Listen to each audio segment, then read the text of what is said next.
بسم الله الرحمن الرحيم. الحمد لله رب العالمين، والصلاة والسلام على سيد الأنبياء والمرسلين نبينا محمد وعلى آله وصحبه أجمعين ومن تبعهم بإحسان إلى يوم الدين. گزشتہ درس میں یہ بات آئی تھی کہ اہل سنت و جماعت جن مسائل میں اختلاف ہوا ہے امت کے درمیان، ان تمام مسائل میں اہل سنت و جماعت کا موقف، ان کا جو پوزیشن ہے وہ بالکل بیچ کا راستہ ہے. نہ تقصیر ہے، نہ غلو ہے، نہ افراط ہے، نہ تفریط ہے. اور جیسا کہ یہ بات آئی کہ خیر الامور اوسطها، کہ سارے معاملات میں سب سے بہترین معاملہ جو ہے بیچ کا معاملہ ہے، یعنی بیچ میں حق ہے اور حق کے دونوں کنارے غلط ہے، باطل ہے. ایک طرف اگر کوئی شخص جو حق ادا کرنا ہے وہ نہیں کرتا ہے تو تقصیر کرتا ہے، کمی کرتا ہے، اور دوسرا جو ہے اس حق کے ادا کرنے میں حد سے زیادہ آگے بڑھ جاتا ہے، اور یہ غلو اور افراط ہے. تو ہم نے بہت سارے مسائل بتائے تھے کہ اہل سنت و جماعت ان مسائل میں ان کا موقف اور ان کی رائے بیچ کی رائے ہے. اس میں اللہ تعالیٰ کے اسماء اور صفات کا ذکر آیا تھا. اسی طریقے سے یہ صحابہ رضی اللہ عنہ اجمعین کے بارے میں بھی ذکر ہوا تھا کہ بعض فرقے صحابہ رضی اللہ عنہ اجمعین کو انسان سے نکال دیتے ہیں، خدا بنا دیتے ہیں، جیسا کہ شیعہ کے بعض غالی فرقوں کا موقف ہے. یہ وہ علی رضی اللہ تعالیٰ عنہ کو خدا سمجھتے ہیں. اس کے برخلاف شیعہ دوسرے صحابہ کو کافر سمجھتے ہیں. ہمارا موقف بیچ کا موقف ہے کہ صحابہ رضی اللہ اجمعین انبیاء کے بعد سب سے بہترین انسان ہیں، اور ان لوگوں میں خدا کی کوئی صفت نہیں ہے، وہ انسان ہے. لیکن اولیاء کا جو مقام ہے اس میں سب سے پہلا مقام صحابہ کا مقام آتا ہے. صدیقین، شہداء اور صالحین میں سب سے پہلا مقام انبیاء کے بعد اگر کسی کا آتا ہے تو صحابہ رضی اللہ عنہ کا مقام آتا ہے، کیونکہ نبی کریم صلی اللہ علیہ وسلم نے فرمایا ما طلعت شمس ولا غربت افضل بعد النبیین من ابی بکر وعمر. ابو بکر و عمر رضی اللہ تعالی عنہ سے افضل انبیاء کے بعد، آپ نے کہا انبیاء کے بعد، ابو بکر اور عمر سے افضل کسی انسان پر نہ سورج طلوع ہوا نہ سورج غروب ہوا. تو اس کا مطلب یہ ہوا کہ انبیاء کے بعد اگر کسی کا سب سے بڑا مقام ہے تو صحابہ رضی اللہ عنہ کا مقام ہے. لیکن ہم نہ ان کو ہم نبی کا مقام دے سکتے ہیں، نہ ہم خدا کا مقام دے سکتے ہیں، اور نہ ہی ہم ان کی حق تلفی کر سکتے ہیں. حق تلفی کا مطلب یعنی صحابہ رضی اللہ عنہ اجمعین کو دین سے خارج سمجھنا، یہ ان کی حق تلفی ہے. صحابہ رضی اللہ عنہ اجمعین، جیسا کہ خوارج کا خیال ہے، خوارج یہ سمجھتے ہیں کہ صحابہ رضی اللہ عنہ اجمعین میں ابو بکر اور عمر رضی اللہ تعالیٰ عنہ کے بعد مرتد ہو گئے. عمر، علی رضی اللہ عنہ نعوذ باللہ ان کا خیال ہے کہ مرتد ہو گئے. عمرو بن العاص رضی اللہ تعالیٰ کے بارے میں ان کا خیال ہے کہ وہ مرتد ہو گئے. اسی طریقے سے معاویہ رضی اللہ عنہ کے بارے میں ان کا خیال ہے کہ مرتد ہو گئے. تو اس طریقے سے بہت سارے صحابہ کے بارے میں. تو ہمارا جو موقف ہے اہل سنت و جماعت کا کہ نہیں، صحابہ رضی اللہ عنہ اجمعین انبیاء کے بعد سب سے افضل ترین مخلوق ہے، اور سب کے سب صحابہ الحمدللہ وہ ایمان پر مرے ہیں، اور نبی کریم صلی اللہ علیہ وسلم کے سچے صحابہ تھے. منافقین جو تھے وہ الگ تھے اور صحابہ رضی اللہ اجمعین الگ تھے. دونوں میں کسی قسم کا خلط ملط نہیں ہوا ہے. اللہ نے اپنے دین کو بچایا ہے کیونکہ ان کے ذریعے ہم تک دین پہنچا ہے. صحابہ رضی اللہ اجمعین کے ذریعے دین ہم تک پہنچا ہے. اور اگر کوئی شخص صحابہ کے بارے میں کلام کرتا ہے تو نعوذ باللہ وہ دین پر کلام کرتا ہے، قرآن اور حدیث پر کلام کرتا ہے. اسی لیے آج کل کیا تمل ناڈو میں جو جماعتیں ہیں توحید اور کتاب اور سنت کے نام پر، یہ ان کی بہت بڑی غلطی ہے کہ ان کا یہ خیال ہے کہ صحابہ رضی اللہ عنہم اجمعین نے دین کو صحیح شکل میں نہیں سمجھا، اور 1400 سال کے بعد ہم لوگ ہیں جو دین کو صحیح شکل میں سمجھے ہیں. ان کا اپنا دعویٰ ہے. اس سے بڑھ کر گمراہی کیا ہو سکتی ہے؟ یعنی یہ کہنا کہ نبی کریم صلی اللہ علیہ وسلم کے شاگرد، ان کے ساتھی، ان کے جوائیں اور ان کے سسر،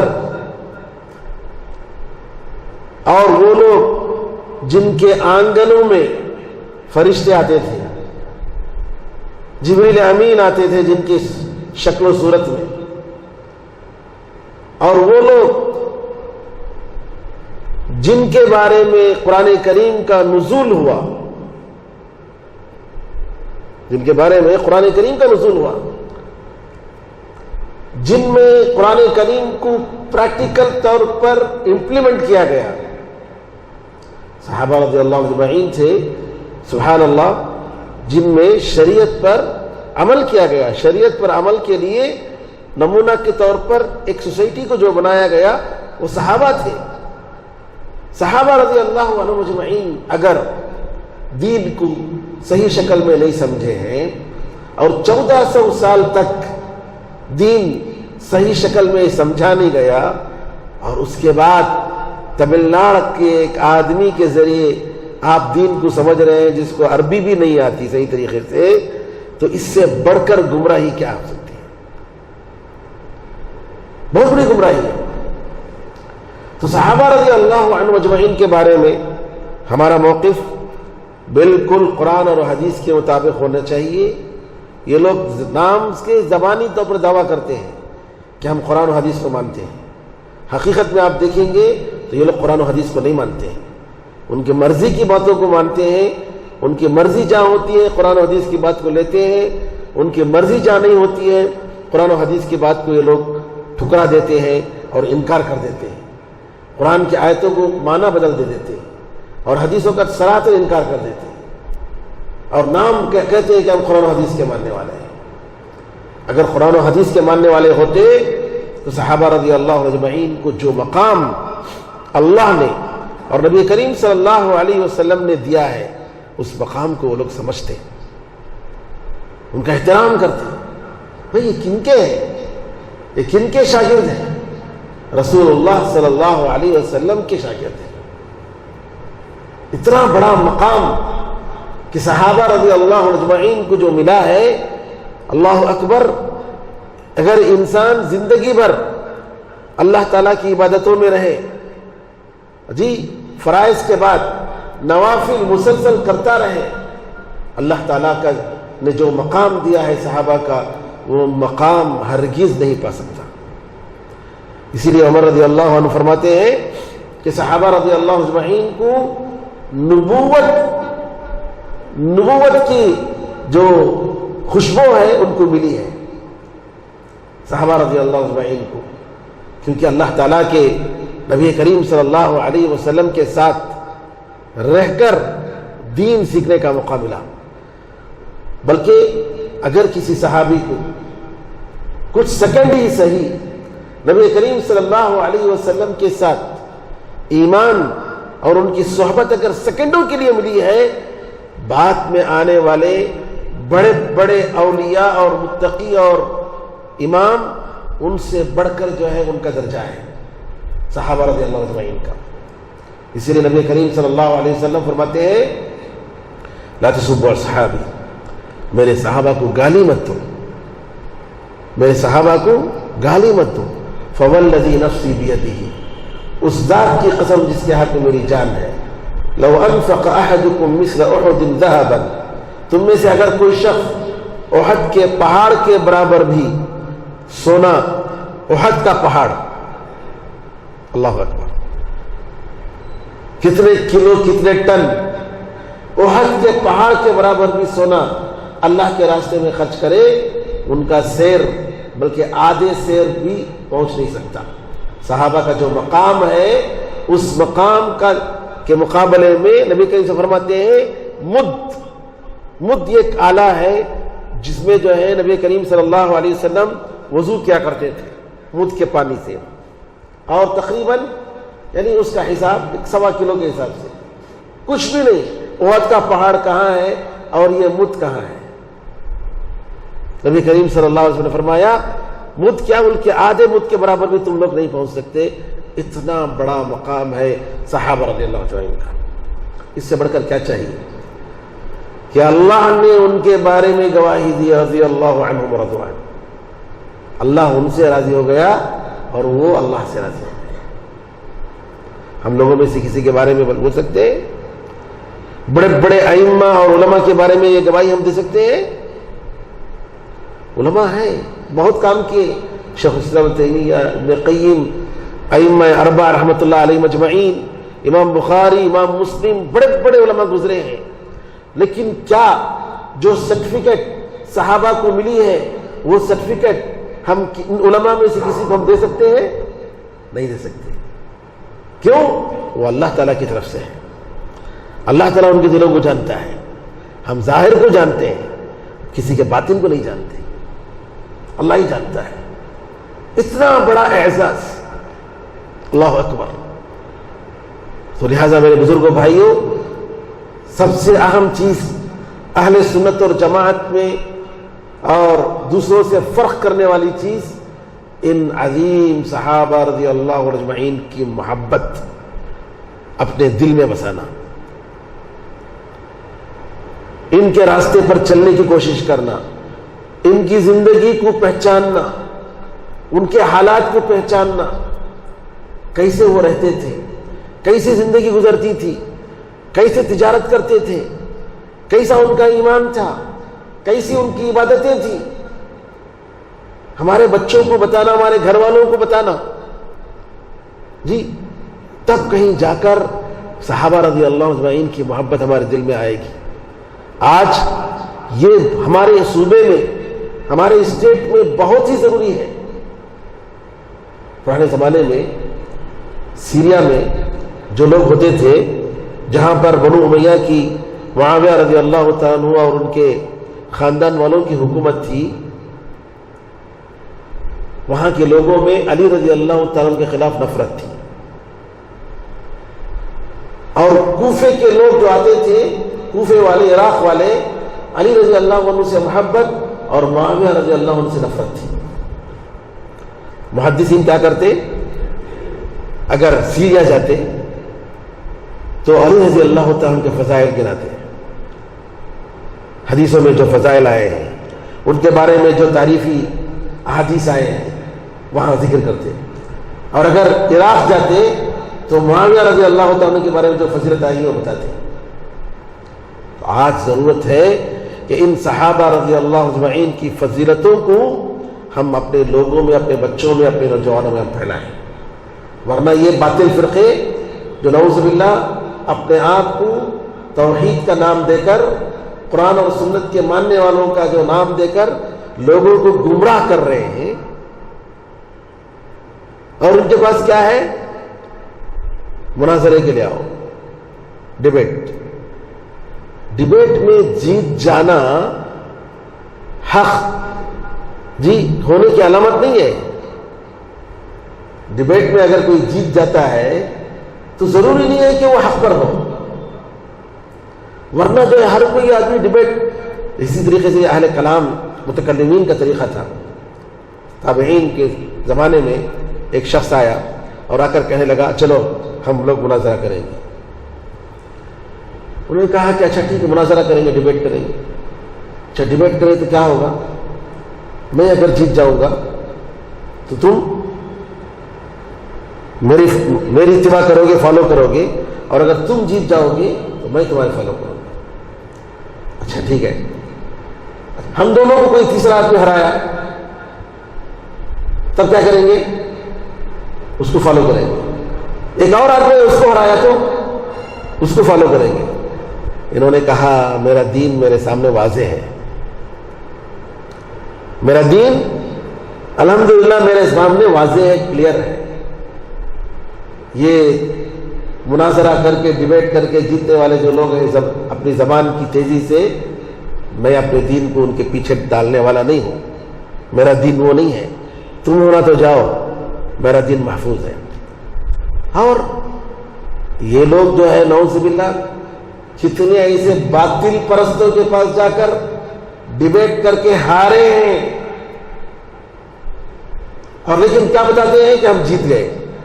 بریلویوں کے پاس جا کر ہار گئے، کیونکہ عربی زبان کو صحیح نہیں آتی تھی. بریلوی وہ جو عبداللہ جمالی ہے خبر پرست، اس کے پاس جا کر ہارے، لیکن آ کر کیا بولے ہم جیت گئے. کبھی بھی بولتے نہیں کہ ہمارے، ہمیشہ بولتے ہیں کہ ہم جیتے. نعوذ باللہ من ذالک.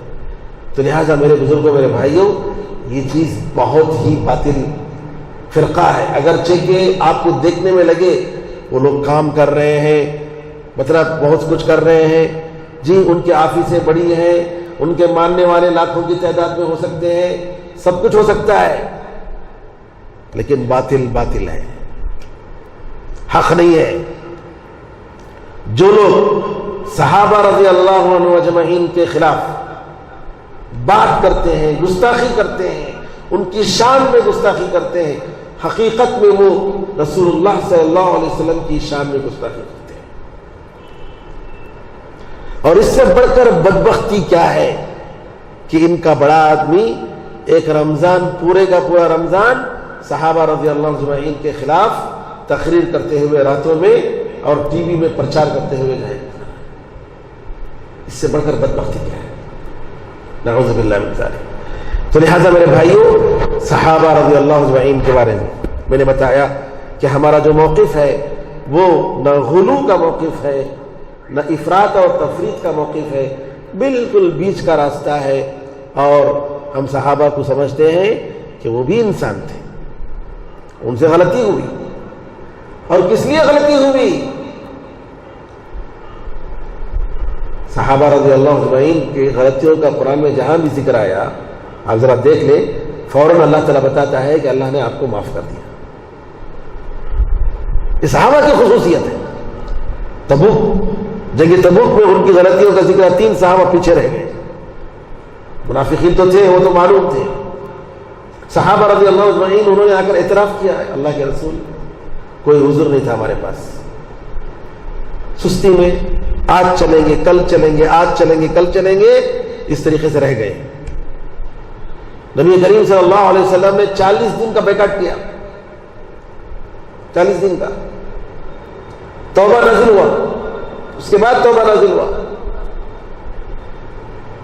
جنگ بدر میں، جنگ احد میں صحابہ کی غلطی کا اللہ نے ذکر فرمایا. وہاں بھی کہا کہ اللہ نے تمہیں معاف کر دیا. فوراً اللہ نے فرمایا کہ اللہ نے تمہیں معاف کر دیا.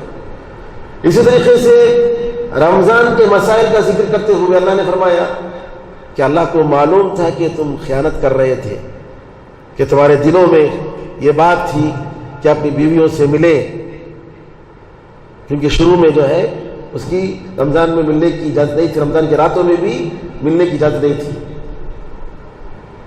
اور یہ شروع میں یہ تھا رمضان کے مسائل میں کہ اگر کوئی شخص سو گیا، رات میں سو گیا، تو اس کا روزہ شروع ہو جاتا. رات میں اگر 11 بجے سو گئے تو اس کا روزہ وہاں سے شروع، مغرب تک روزہ رکھنا. تو اللہ تعالیٰ نے اس بات میں کیا کہا کہ اللہ تعالیٰ کو معلوم تھا کہ تم ان کو یاد کر رہے تھے، اپنی بیویوں کو یاد کر رہے تھے، اللہ تعالیٰ نے تمہیں معاف کر دیا،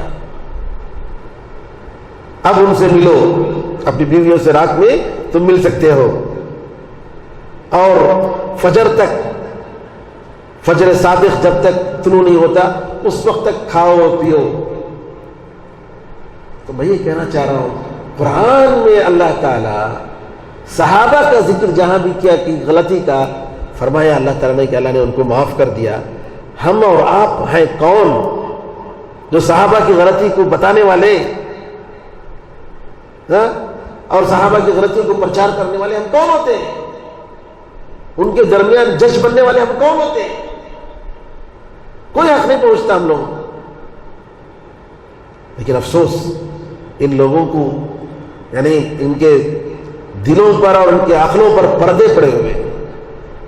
قرآن کریم کی جو آیتیں، نبی کریم صلی اللہ علیہ وسلم کی جو صریح حدیثیں ہیں، اس میں ذرا بھی شک نہیں ہے کہ نبی کریم صلی اللہ علیہ وسلم نے، اللہ تعالیٰ نے قرآن اللہ صحابہ رضی اللہ اجمعین کو وہ بہترین مقام عطا فرمایا۔ یہ لوگ کہتے ہیں کہ صحابہ کو اگر ہم فالو کریں گے تو صحابہ میں بعض چور تھے، صحابہ میں بعض زنا کیے تھے، ہاں صحابہ رضی اللہ اجمعین انسان تھے، لیکن بتاؤ ایسے غلطی کرنے والے کون سی ایسی سوسائٹی ہے؟ ذرا بتاؤ، ایک مثال دے دو جو غلطی کرنے کے بعد نبی کریم صلی اللہ علیہ وسلم کے دربار میں آ کر کہے اللہ کے رسول مجھے پاک کیجئے، میں اس گناہ کو لے کر مرنا نہیں چاہتا، سزا دیجئے مجھے، اور کیسی سزا؟ پتھر سے مار کر موت تک کی سزا، رجم۔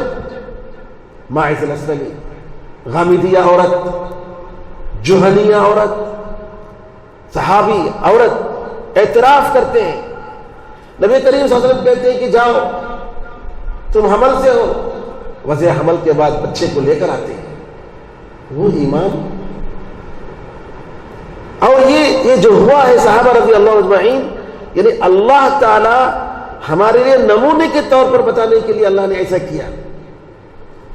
یعنی حج میں آپ دیکھیں گے نبی کریم صلی اللہ علیہ وسلم ایک ہی حج کیے، لیکن حج کے موقع پر نبی کریم صلی اللہ علیہ وسلم کے سفر سے لے کر واپسی تک اتنے مسائل، اللہ اکبر، زچگی ہو جاتی ہے، کیا کریں ہم، بیمار پڑ جاتے ہیں۔ عائشہ رضی اللہ تعالیٰ پہنچتے ہیں، وہاں پہنچتے ہی فوراً حیض کی شکایت ہو جاتی ہے، عمرہ کرنے سے پہلے، طواف کرنے سے پہلے۔ ادھر صفیہ رضی اللہ تعالیٰ واپسی میں ان کو جو ہے حیض کی شکایت ہو جاتی ہے، جبکہ ابھی طواف وداع نہیں کیے۔ اتنے مسائل کیوں؟ تاکہ بعد میں آنے والوں کے لیے یہ صحابہ نمونہ رہے۔ اللہ تعالیٰ نے ان کے ذریعے وہ کام کروایا، وہ غلطیاں ہوئی، شکار، جانوروں کا شکار۔ نبی کریم صلی اللہ علیہ وسلم کے ساتھ حج میں کچھ صحابہ پیچھے تھے، ان میں سے ایک صحابی جو ہے شکار کرنے کے لیے، وہ احرام نہیں باندھے تھے، لیکن وہ احرام کی حالت میں نہیں تھے۔ اب وہ دوسرے صحابہ ان سے کہہ رہے کہ میں شکار کر رہا ہوں، ذرا مدد کرو، لیکن کوئی صحابی مدد نہیں کرتا ہے۔ کئی مسائل، سبحان اللہ، سینکڑوں مسائل آتے ہیں۔ یہ سب کیوں؟ تاکہ دوسروں کے لیے نمونہ بنے۔ تو میرے بزرگوں بھائیوں، صحابہ رضی اللہ عنہ اجمعین ہمارے لیے نمونہ ہے، اور ان پر، ان کی زندگی پر اللہ تعالیٰ نے ان کے لیے ان کو جو چنا ہے اسی طریقے سے ان کو چنا ہے جس طریقے سے اللہ نے محمد صلی اللہ علیہ وسلم کو سارے انسانوں سے چنا ہے۔ یعنی آپ تصور کریں، ایران سے سلمان فارسی، روم سے سہیل، حبشہ سے بلال، جی سبحان اللہ، ایک ایک قبیلے سے عرب کے چنندہ نبی کریم صلی اللہ علیہ وسلم کی صحبت کے لیے، ان سے دین سیکھنے کے لیے، یہ کوئی معمولی بات نہیں ہے۔ بہت بڑا مقام ہم تصور بھی نہیں کر سکتے. بس یہ ایک بات رکھیے کہ صحابہ کی محبت اپنے دل میں بسائیے, انشاءاللہ نجات مل جائے گی. انس رضی اللہ تعالیٰ کہتے ہیں کہ ہم نبی کریم صلی اللہ علیہ وسلم کے ساتھ بیٹھے ہوئے تھے. ایک آدمی آیا, ایک صحابی بدو, اور عام طور پر جو بدو کا مطلب جو قریہ اور دیہات سے آتے ہیں, ان کو پوچھنے کا سوال ڈھنگ نہیں معلوم, طریقہ نہیں معلوم, سوال کیسے کرنا چاہیے. آتے ہی سوال کیا, قیامت کب ہے, قیامت کب ہے. نبی کریم صلی اللہ علیہ وسلم نے فرمایا قیامت آئے گی, تم بتاؤ کہ کیا تیاری کیا ہو قیامت کے لیے, کیا پریپریشن ہے تمہارے پاس. اس نے کہا کہ میرے پاس کوئی زیادہ نفل روزے اور نفل نمازیں نہیں ہے, لیکن ایک بات ہے کہ میں اللہ اور اس کے رسول سے محبت کرتا ہوں. نبی کریم صلی اللہ علیہ وسلم نے فرمایا انت مع من احببت, تم ان کے ساتھ رہو گے جن سے تم محبت کرتے ہو. انس رضی اللہ عنہ کہتے ہیں اسلام لانے کے بعد کسی بات سے ہمیں اتنی خوشی نہیں ہوئی جتنی اس حدیث سے خوشی ہوئی. انس رضی اللہ عنہ کہتے ہیں کہ میں اللہ سے محبت کرتا ہوں, میں رسول اللہ صلی اللہ علیہ وسلم سے محبت کرتا ہوں, میں ابو بکر و عمر سے محبت کرتا ہوں. جی اگرچہ کہ میرا عمل ان کے جیسا نہیں ہے, لیکن میں امید کرتا ہوں کہ میں انشاءاللہ ان کے ساتھ رہوں گا. اگر آپ صحابہ کی غلطیاں نکالیں گے تو آپ ان سے محبت کریں گے, ان کے دل میں, آپ کے دل میں ان کی محبت ہوگی. صحابہ کی اگر گستاخیاں کریں گے صحابہ کی شان میں, ان کو گالیاں دیں گے نعوذ باللہ, ان کو کہیں گے کہ ان کو نماز پڑھنا نہیں آتا تھا. ان وقتوں نے کہا عبداللہ ابن مسعود رضی اللہ عنہ کو نماز پڑھنا نہیں آتا تھا, اور کہتے ہمارے چھوٹے بچوں کو پوچھیں گے تو نماز پڑھنا کہاں ہے وہ بتائیں گے, ان کو نماز پڑھنا نہیں آتا تھا. عبداللہ ابن مسعود رضی اللہ عنہ ارضا, جن کے بارے میں نبی کریم صلی اللہ علیہ وسلم فرماتے ہیں کہ ان کے دو پیر قیامت کے دن نیکیوں کے ترازو میں احد کے پہاڑ سے بھی زیادہ وزندار ہوں گے. نیکیوں کے پلڑے میں احد کے پہاڑ سے بھی زیادہ وزندار ہوں گے. عبداللہ بن مسعود رضی اللہ عنہ ایسی شخصیت, کہتے ہیں 70 قرآن کریم کی 70 سورتوں کو ڈائریکٹ میں نے نبی کریم صلی اللہ علیہ وسلم سیکھا ہے. ڈائریکٹ نبی کریم صلی اللہ علیہ وسلم نے ان کو کہا تھا دروازہ اگر بند نہیں ہے, پردہ ہٹا ہوا ہے, اجازت دیے بغیر تم میرے پاس آ سکتے ہو, میرے گھر آ سکتے ہو. کون؟ عبداللہ ابن مسعود. لوگ کہتے تھے عبداللہ ابن مسعود رضی اللہ عنہ وارضا نبی کریم صلی اللہ علیہ وسلم کے ساتھ سفر میں اور حضر میں جو رہتے تھے ساتھ, ہم یہ سمجھتے تھے کہ وہ ایک فیملی ممبر ہے. نبی کریم صلی اللہ علیہ وسلم کا عصا اور آپ کا لوٹا ہمیشہ ان کے ساتھ نبی کریم صلی اللہ علیہ وسلم کی خدمت میں, اور ان کے بارے میں کہہ رہے ہیں کہ نماز پڑھنے کا طریقہ انہیں نہیں آتا ہے. ایسے لوگوں کو کیا کہیں میرے بھائیوں, ہمیں افسوس کے ساتھ کہنا پڑتا ہے. ہمارے جاننے والوں میں, پہچاننے والوں میں ہیں, ہمارے رشتہ داروں میں ہیں, اور یہ بدعقیدگی لوگوں میں پھیلا رہے ہیں, صحابہ کی گستاخیاں کر رہے ہیں, اور ہم خاموش ہیں. اس سے بڑھ کر گمراہی اور کیا ہو سکتی ہے؟ تو لہذا نبی کریم صلی اللہ علیہ وسلم کے دوستوں سے, ان کے شاگردوں سے محبت یہ ایمان کی علامت ہے, یہ ایمان کی علامت ہے. اور اہل سنت و جماعت کی سب سے بڑی خوبی یہی ہے. اور جیسا کہ میں نے اس سے پہلے بتایا, یہیں سے اسی ٹاپک سے فرقے بنتے ہیں. جتنے فرقے الگ ہوئے وہ سب کسی سے الگ ہوئے, صحابہ کی وجہ سے, صحابہ کے موضوع پر. بہرحال اللہ سے دعا ہے کہ اللہ تعالی ہم سب کو دین حق کو پہچاننے اور اس پر عمل کرنے کی توفیق عطا فرمائے، اور باطل سے اور اہل باطل سے اللہ تعالیٰ دور رکھے، آمین ارحم الراحمین۔ الحمدللہ رب العالمین، صلی اللہ علیہ وسلم علی نبینا محمد وعلی آلہ وصحبہ اجمعین، الحمدللہ رب العالمین۔